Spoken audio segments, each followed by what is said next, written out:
ಈಗಾಗಲೇ ಒಂದು ಪೂರ್ವಭಾವಿ ಸಭೆಯನ್ನು ನಾವು ತಾಲೂಕು ಕಚೇರಿಯಲ್ಲಿ ವಿವಿಧ ಇಲಾಖೆಯ ಮುಖ್ಯಸ್ಥರ ಜೊತೆ ಮಾನ್ಯ ಶಾಸಕರ ಅಧ್ಯಕ್ಷತೆಯಲ್ಲಿ ಮಾಡಿದ್ದೀನಿ. ಇವತ್ತು ಮತ್ತು ನಿನ್ನೆ 23 ಮತ್ತು 24ನೇ ತಾರೀಕು ವಿವಿಧ ಶಾಲೆಯ ಮಕ್ಕಳ ಸಾಂಸ್ಕೃತಿಕ ಕಾರ್ಯಕ್ರಮ ಪಥಸಂಚಲನದ ಬಗ್ಗೆ ಒಂದು ರಿಹರ್ಸಲ್ ಆಗೋಗಿದೆ. ಈಗ ನಾಡಿದ್ದು 76ನೇ ಗಣರಾಜ್ಯೋತ್ಸವದ ಏನಿದೆ ಅದಕ್ಕೆ ಪತ್ರಿಕಾಗೋಷ್ಠಿ ಮಾಡಬೇಕು ಅಂತ ಮಾನ್ಯ ಶಾಸಕರು ಹೇಳಿದರು. ನಾವು ಸಿದ್ಧತೆಗಳನ್ನೆಲ್ಲ ಮಾಡ್ಕೊಂಡಿದ್ದೀವಿ. ಇದ್ರ ಬಗ್ಗೆ ಎಲ್ಲರೂ ಇಡೀ ಯಲಹಂಕ ತಾಲೂಕಿನ ಸಾರ್ವಜನಿಕರು ಮತ್ತು ಮಿತ್ರರು ಈ ಗಣರಾಜ್ಯೋತ್ಸವ ಕಾರ್ಯಕ್ರಮದಲ್ಲಿ ತಾವೆಲ್ಲರೂ ಪಾಲ್ಗೊಳ್ಬೇಕು ಅಂತ ಮಾಧ್ಯಮದ ಮುಖಾಂತರ ತಮ್ಮನ್ನೆಲ್ಲ ವಿನಂತಿಸ್ಕೊಡ್ತೀನಿ. ವಂದನೆ. ಎಲ್ಲ ಹಿರಿಯ ಅಧಿಕಾರಿಗಳೇ,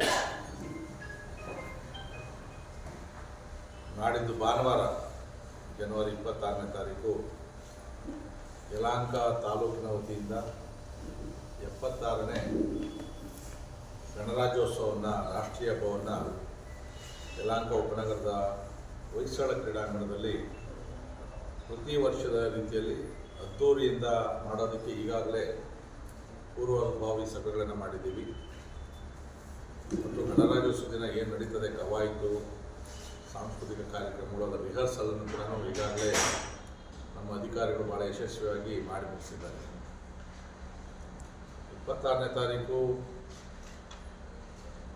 ಇಡೀ ದೇಶದಲ್ಲಿ ಸಂಭ್ರಮದ ಗಣರಾಜ್ಯೋತ್ಸವ, ವಿಶೇಷವಾಗಿ ದೆಹಲಿಯಲ್ಲಿ ನಮ್ಮ ಭಾರತ ದೇಶದ ಶಕ್ತಿ ಪ್ರದರ್ಶನ, ಸಾಂಸ್ಕೃತಿಕದ ವೈಭವವನ್ನು ಅಲ್ಲಿ ಪ್ರದರ್ಶನ ಆಗ್ತದೆ. ನಾವು ತಾಲೂಕು ಮಟ್ಟ ಆದರೂ ಕೂಡ ಯಾವುದೇ ಜಿಲ್ಲಾ ಮಟ್ಟಕ್ಕೆ ಕಡಿಮೆ ಇಲ್ಲದ ರೀತಿಯಲ್ಲಿ ಇಲ್ಲಿ ನಾವು ಕಾರ್ಯಕ್ರಮವನ್ನು ಆಯೋಜನೆ ಮಾಡಿದ್ದೀವಿ.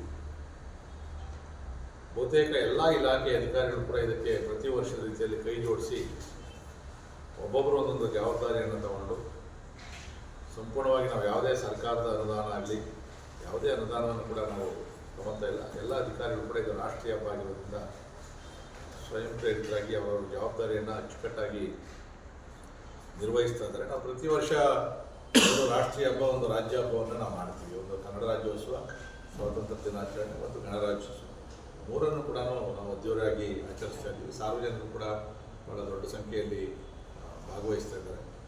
ಇದು ನಮ್ಮ ರಾಷ್ಟ್ರದ ಗೌರವದ ಸಂಕೇತ, ಪ್ರತಿಷ್ಠತೆಯ ಸಂಕೇತವಾದಂಥ ಹಬ್ಬ ಆಗಿರೋದ್ರಿಂದ ಈ ಕಾರ್ಯಕ್ರಮದಲ್ಲಿ ಎಲ್ಲ ಸಾರ್ವಜನಿಕರು ಕೂಡ ಬರಬೇಕು. ಅವತ್ತು ರಜಾ ಇರ್ತದೆ ಅಂತೇಳಿ ಮನೆಯಲ್ಲಿರೋದಲ್ಲ.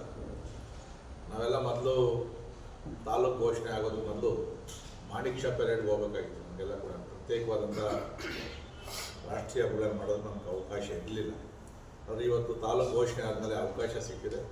ತಾವೆಲ್ಲ ಕೂಡ ಮಾಣಿಕ್ ಷಾ ಪೆರೇಡ್ಗೆ ಹೋಗಿ ನೋಡೋಕ್ಕಾಗದೇ ಇರೋದು ಇಲ್ಲಿ ಯಲಹಂಕ ನಮ್ಮ ಹೊಯ್ಸಳ ಕ್ರೀಡಾಂಗಣದಲ್ಲಿ ಬಂದು ಸುಮಾರು 1.5 ಗಂಟೆಗಳ ಕಾರ್ಯಕ್ರಮ ಇರ್ತದೆ. ತಾವೆಲ್ಲ ಕೂಡ ಬಂದು ಭಾಗವಹಿಸಿ ಈ ರಾಷ್ಟ್ರೀಯ ಹಬ್ಬದಲ್ಲಿ ತಾವು ಭಾಗವಹಿಸೋದಕ್ಕೆ ನಿಮಗೆ ಭಾಗವಹಿಸಿದಂಥ ಒಂದು ಸಂತೋಷ ಸಿಕ್ತು.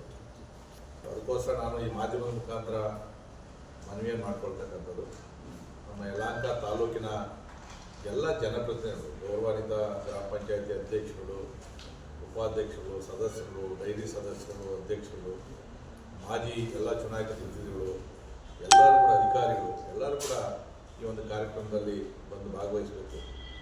ಬೆಳಗ್ಗೆ ಅದು ಅಧಿಕೃತವಾಗಿ 9 ಗಂಟೆ ಕಾರ್ಯಕ್ರಮ ಪ್ರಾರಂಭ ಆಗ್ತದೆ. 8:50ಕ್ಕೆ ಕವಾಯ ಇದೆಲ್ಲ ಪ್ರಾರಂಭ ಆಗ್ತದೆ. 9 ಗಂಟೆಗೆ ಧ್ವಜಾರೋಹಣ ಆಗ್ತದೆ. ನಮ್ಮ ತಹಸೀಲ್ದಾರರಂಥ ಶ್ರೇಯಸ್ ಅವರ ಅಧ್ಯಕ್ಷತೆಯಲ್ಲಿ, ಅಂದರೆ ಅವರು ರಾಷ್ಟ್ರೀಯ ಹಬ್ಬಗಳ ಅಧ್ಯಕ್ಷರು ಕೂಡ ನಾವು ಧ್ವಜಾರೋಹಣ, ಅವರ ಕಡೆಯಿಂದ ಧ್ವಜಾರೋಹಣ, ನಂತರ ಪಥಸಂಚಲನ, ಸಾಂಸ್ಕೃತಿಕ ಕಾರ್ಯಕ್ರಮ, ಕೊನೆಗೆ ಊಟದ ಜೊತೆಯಲ್ಲಿ ಕಾರ್ಯಕ್ರಮವನ್ನು ಮುಕ್ತಾಯ ಮಾಡ್ತೀವಿ. ಹೆಚ್ಚಿನ ಸಂಖ್ಯೆಯಲ್ಲಿ ಬಂದು ಭಾಗವಹಿಸಬೇಕು ಅಂತಕ್ಕಂಥ ಮನವಿಯನ್ನು ಮಾಧ್ಯಮದ ಮುಖಾಂತರ ಪ್ರಚಾರ ಮಾಡಬೇಕು ಅನ್ನೋ ದೃಷ್ಟಿದೆ. ಸಾಂಸ್ಕೃತಿಕ ಕಾರ್ಯಕ್ರಮಗಳು ಭಾಳಷ್ಟು ಜನ ಶಾಲೆಯ ಮಕ್ಕಳು ನಾವೆಲ್ಲ ಮಾಡ್ತೀವಿ ಅಂತ ಹೇಳ್ತಾರೆ. ಅದರ ಸಮಯದ ಅಭಾವದಿಂದ ಒಂದೊಂದು ಸರಿ ಒಂದೊಂದು ಶಾಲೆಗೆ ನಾವು ಅವಕಾಶವನ್ನು ಕೊಡ್ತಾ ಇದ್ದೀವಿ. ಈ ಸರಿ ವಿವೇಕ್ ಬಾಲಮಂದಿರದ ಮಕ್ಕಳಿಂದ ಮಲ್ಲಗಂಬ, ಅದು ವಿಶೇಷವಾದಂಥ ನಮ್ಮ ಪ್ರಾಚೀನವಾದಂಥ ಒಂದು ಕಠಿಣವಾದಂಥ ಒಂದು ಪ್ರದರ್ಶನ ಅದನ್ನು ಈ ಬಾರಿ ವಿಶೇಷವಾದ ಮಕ್ಕಳು ಪ್ರದರ್ಶನವನ್ನು ಮಾಡ್ತಾರೆ. ಜಿಡಿ ಯಲಹಂಕ ಒಂದು ಕುಟುಂಬದ ರೀತಿಯಲ್ಲಿ ಕಾರ್ಯಕ್ರಮವನ್ನು ನಡೆಸ್ತಾ ಇದ್ದೀವಿ. ಮತ್ತು ಪೊಲೀಸರು ಕೂಡ ಖುದ್ದಾಗಿ ಕಾರ್ಯಕ್ರಮದಲ್ಲಿರ್ತಾರೆ. ಬಂದೋಬಸ್ತ್ ವ್ಯವಸ್ಥೆ ನಾವು ಮಾಡ್ತಾ ಇದ್ದೀವಿ. ಸಾರ್ವಜನಿಕರು ಒಂದು 2-3 ಸಾವಿರ ಜನ ಇರ್ತಾರೆ. ಒಟ್ಟಾರೆ ಒಂದು 10,000 ಜನವರೆಗೂ ಜನ ಇರ್ತಾರೆ. ಕ್ರೀಡಾಂಗಣ ತುಂಬಿರ್ತದೆ.